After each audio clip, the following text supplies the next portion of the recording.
నమస్తే, welcome to Telugu రాజ్యం. Film ఇండస్ట్రీలో రకరకాల ఊహాగానాలు, వార్తలు వస్తూ ఉంటాయి. వారికి తెలుసున్నవి స్టేట్మెంట్లు ఇచ్చుకుంటూ వెళ్ళిపోతూ ఉంటారు. సీనియర్స్ అనబడేటువంటి చాలామంది డైరెక్టర్లు కావచ్చు, రైటర్లు కావచ్చు, ఆఫ్ కోర్స్ ఇండస్ట్రీలో. ఈ నేపథ్యంలో ఇటీవల కోన వెంకట్ చేసినటువంటి వ్యాఖ్యలైతే కొంచెం దుమారాన్ని రేపుతున్నాయని చెప్పచ్చు. ముఖ్యంగా అక్కినేని నాగార్జున రెండవ తనయుడు అఖిల్కి సంబంధించి ఆయన ఒక కాంట్రవర్సీ కామెంట్ చేశారు. అఫ్ కోర్స్ అది ఎంతవరకు కాంట్రవర్సీ అవుతుంది, అందులో నిజం ఎంత ఉంది, అసలు ఏం జరిగింది, ఇవన్నీ కూడా మనతో మాట్లాడడానికి, విశ్లేషణ అందించడానికి ఫిల్మ్ క్రిటిక్ దాసరి విజ్ఞాన్ గారు ఉన్నారు. ఆయనతో మాట్లాడదాం.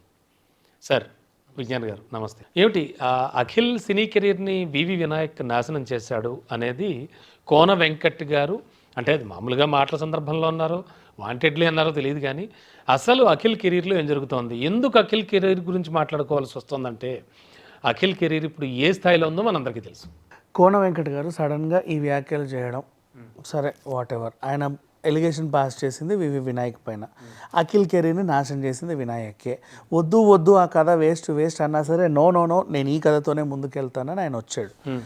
కాబట్టి ఆ సినిమా ఎలా ఆడిందో మీ అందరికీ తెలుసు. అప్పుడు పడ్డ అఖిల్, ఒకవేళ తొలి సినిమా పెద్ద హిట్ అయితే ఈరోజు ఒక హీరోలాగా ఇలా ఉండేవాడు. ఫస్ట్ సినిమానే అటర్ ఫ్లాప్ కాబట్టి తర్వాత కెరీర్ మొత్తం అటటట ఈరోజు ఇలా ఉంది. దీనికి కారణం వివి వినాయక్. ఎందుకంటే ఫస్ట్ సినిమా ఫ్లాప్ అయ్యి ఆ తర్వాత సూపర్ డూపర్ హిట్లు ఇచ్చిన హీరోలు ఉన్నారు, బోల్డ్ మంది ఉన్నారు. ఎగ్జాక్ట్లీ. ఈయన అలా అన్నాడు. ఆ కథని నేను దగ్గరుండి వద్దు అని చింపేస్తానా, నో నో నేను ఇదే తీస్తానని అన్నాడు అని ఆయన ఎలిగేషన్. ప్రజెంట్ వినాయక్ గారి ఆరోగ్యం బాగాలేదు, ఊరికే ఆయన మీద పడి ఏడవకండి అందరూ. ఎందుకంటే ఏమో ఈ టైంలోనే ఎందుకు ఈ ఎలిగేషన్ చెప్పే అవసరం లేదు. ఇప్పుడు అఖిల్ కెరీర్ని నిజంగా నాశనం చేయాలనుకున్న వినాయక్ అంటే అక్కడ సిట్యువేషన్ చూడండి, బ్లైండ్గా అర్థం చేసుకో. ఆ సినిమాకి అఖిల్ అనే టైటిల్ వినాయక్ ఎందుకు పెట్టాడు? ఎందుకు అంటే అక్కినేని అఖిల్ అంతకుముందు అందరికీ సిసింద్రిగానే పరిచయం. ఎవరు చూడు ఏ సిసింద్రి అంటారే తప్పితే అఖిల్ అనే పేరు మర్చిపోతున్నారు. సిసింద్రి ఆ క్యారెక్టర్ దగ్గర అయిపోయింది అందరికీ. ఎగ్జాక్ట్లీ. పెద్ద హిట్, పైగా పిల్లోని సిసింద్రి సిసింద్రి సిసింద్రి అనడమే వాళ్ళకి అలవాటు అయిపోయింది.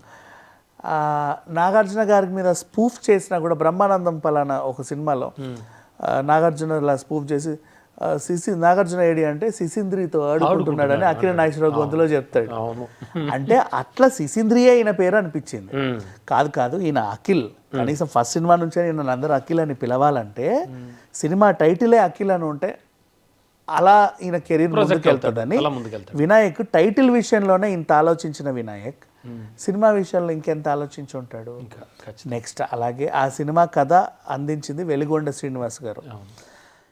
అయితే నేను అనుకునేది ఏంటంటే కోన వెంకట నా కథ తీసుకో అని ఉంటాడు. నో మాకు ఆల్రెడీ వెలిగొండ శ్రీనివాస్ అద్భుతమైన కథ ఇచ్చాడు, నీ కథ మాకు అక్కడికి కావాలంటే నేను తర్వాత చూద్దాంలే అని ఉంటారు.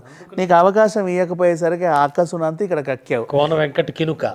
అందుకే నీ అదృష్టం ఏంటంటే ఆ సినిమా ఫ్లాప్ అయ్యి వచ్చింది. ఇక నువ్వు రెచ్చిపోతావు, మామూలుగా ఉండవు. నేను ఇచ్చిన కథ తీసుంటే ఈ పాటికి అఖిల్ అసలు ఎక్కడో ఉండేవాడు.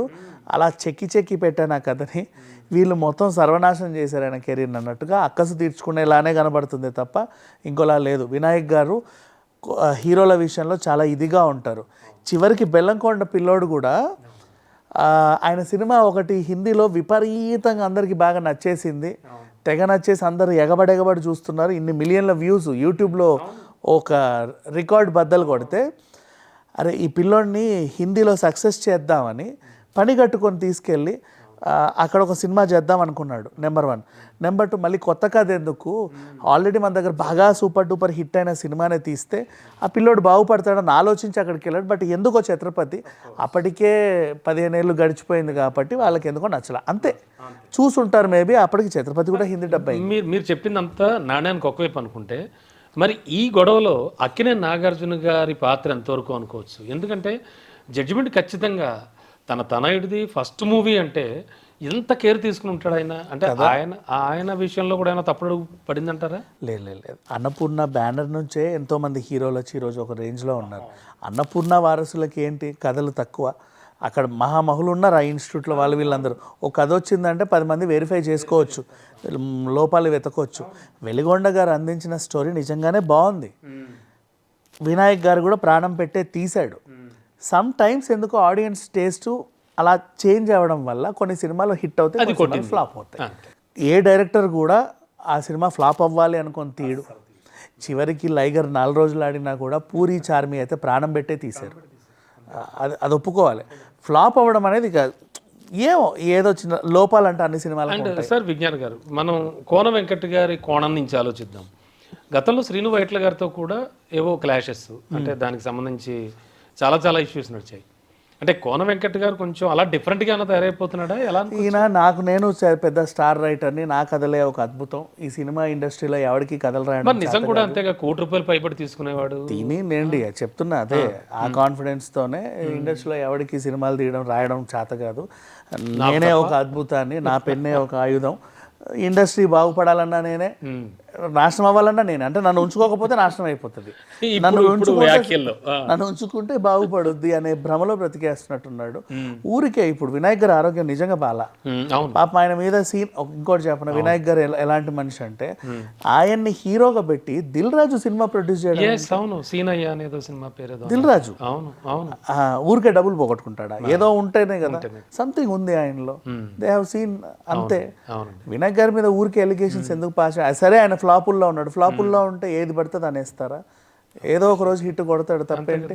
ఒకప్పుడు మంచి సినిమాలు తీలా, బ్రహ్మాండమైన సినిమాలు తీసాలి, మామూలుగా లేదు. అండ్ వన్ మోర్ థింగ్ ఏంటంటే, అంటే మీరు చెప్తున్నారు కాబట్టి శ్రీను వైట్ల గారి దగ్గర నుంచి కోన వెంకట్ బయటకు వచ్చాక కూడా ఆయనకి హిట్లు లేవు అనేది కూడా విన్నాం మనం. అట్లా ఏం లేదు. శ్రీను వైట్ల గారి కామెడీ ఒక టైప్ ఆఫ్ కామెడీ, అది బాగుంటుంది. ఆ కథలు మళ్ళీ మళ్ళీ రావు.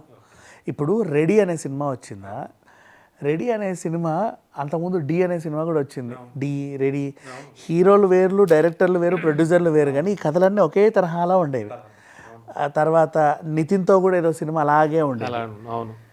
హీరోయిన్లు ప్రేమించుకోవడం, హీరోయిన్ బ్యాక్గ్రౌండ్ పెద్ద ఏదో ఉండడం, అక్కడ వాళ్ళందరినీ కన్విన్స్ చేసి లాస్ట్ వీళ్ళందరూ పెళ్లి చేసుకోవడం. ఆ కన్విన్సింగ్లో మధ్యలో బ్రహ్మానందం లాంటి క్యారెక్టర్ డిస్టర్బ్ చేస్తా రావడం, కామెడీ పండించడం, ఎంటర్టైనింగ్ అవడం, లాస్ట్కి రావడం.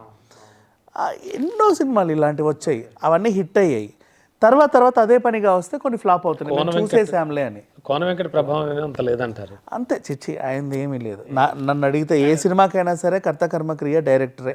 నువ్వు ఎలాంటి కథని ఇచ్చినా దాన్ని మౌల్డ్ చేసేది ఆయనే. కరెక్ట్.